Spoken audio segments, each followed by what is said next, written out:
Magandang araw, welcome sa channel ni Child of God.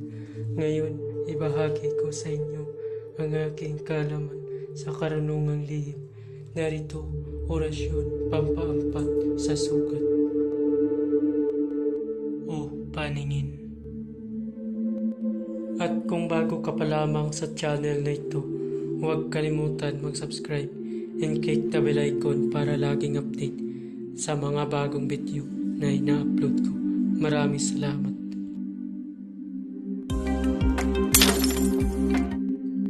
Pamilin, mahalin at pagkaingatan ang bawat ibinabahagi ko sa YouTube channel na ito. Ang kapangyarihan na kapaloob dito ay lubhang may waga. Gamitin lamang sa kabutihan at pagganap ng kalooban ng Diyos. Maging huwaran at laging isa puso't isip ang 7 layunin. Una, isabuhay ang 4 na gintong simulain, makadiyos, makabayan at makatao, makakalikasan. Pangalawa, isagawa ang pag-ibig sa Diyos, pananampalataya at pag-asa sa pamamagitan ng tiyaga. Pangatlo, isakatuparan ang kabutihan, katuwiran, kalinisan, katotohanan, kadalisayan, kaliwanagan, at kababaan ng kalooban. Pang-4, ipalaganap ang pagkakaisa, pagmamahalan, pagtulong sa kapwa, pagmimisyon, paglilinis ng sarili at pagbabago ng paunlad.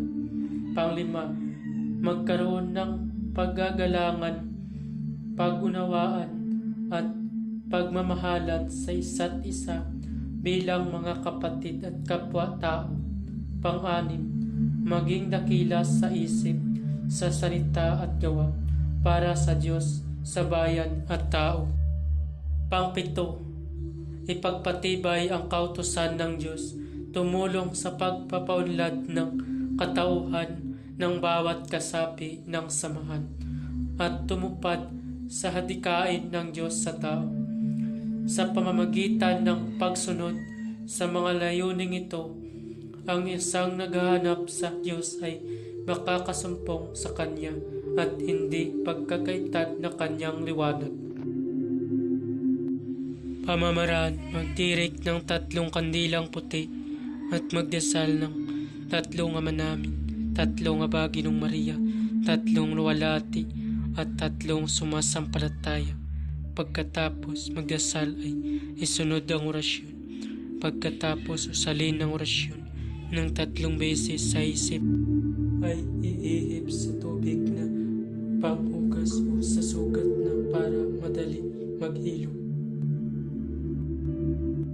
Narito ang orasyon: Rotelo, Bobis, Ardaw, Ampik, Ramuhol, Digneres, Amuram, Mundum, 4 sugat, hilo, agad.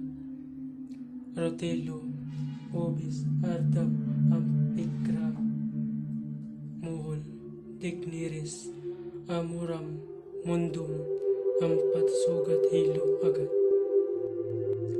Mabala, ang lahat ng orasyon na aking ibinabahagi dito ay lubhang makapangyarihan. Gamitin lamang sa mabuti.